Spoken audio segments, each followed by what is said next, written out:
इस दुनिया में हम जो देखते हैं वो सब सच नहीं होता, क्योंकि कुछ चीजें ऐसी होती हैं जो सिर्फ अंधेरे में ही जिंदा रहती हैं।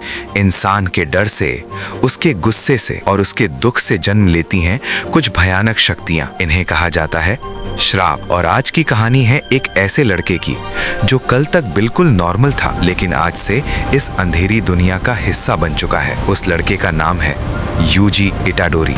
यूजी इटाडोरी कोई हीरो नहीं था, वो बस एक हाई स्कूल स्टूडेंट था जो थोड़ा ज्यादा स्ट्रॉन्ग था और काफी ज्यादा काइंड हार्टेड। स्कूल में टीचर्स उससे हमेशा कहते थे स्पोर्ट्स ज्वाइन करने के लिए।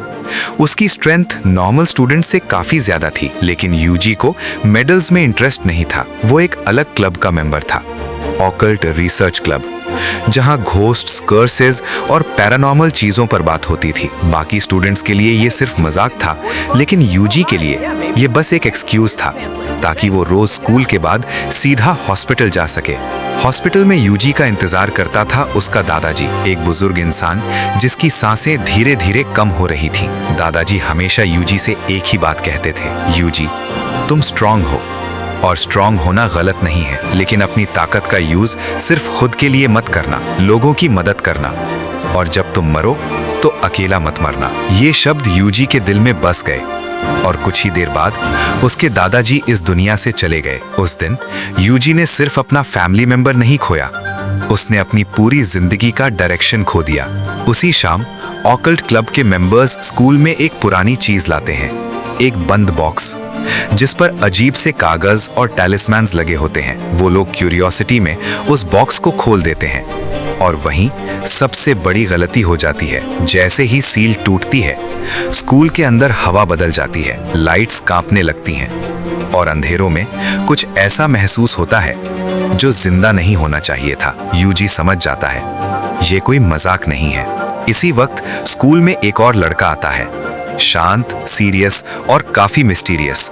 उसका नाम है मेगुमी फुशिगुरु। वो बिना टाइम वेस्ट किए कहता है, इस बॉक्स को यहाँ से हटाओ, तुम लोग नहीं जानते तुमने क्या खोल दिया है। मेगुमी यूजी को बताता है कि इस दुनिया में श्राप सच में होते हैं और अगर ये कर्स्ड ऑब्जेक्ट यहीं रहा तो लोग मर सकते हैं। यूजी पहली बार महसूस करता है कि पैरानॉर्मल दुनिया सिर्फ कहानी नहीं, हकीकत है।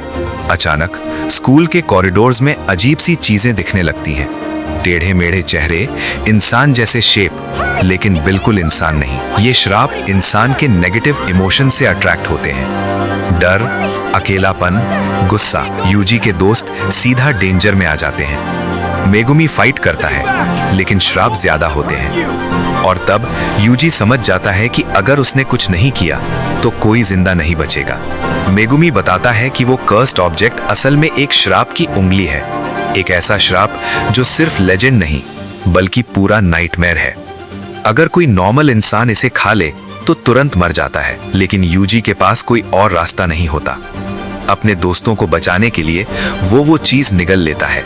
एक पल के लिए सब कुछ शांत हो जाता है, फिर यूजी के अंदर से एक आवाज आती है, आह, तो ये है नया बॉडी। यूजी की आंखें बदल जाती हैं, उसकी मुस्कान अब उसकी नहीं होती, ये है सुकुना, एक पुराना श्राप जिसे सिर्फ तबाही चाहिए। मेगुमी समझ जाता है ये लड़का अब नॉर्मल नहीं रहा, लेकिन अचानक यूजी वापस कंट्रोल ले लेता है।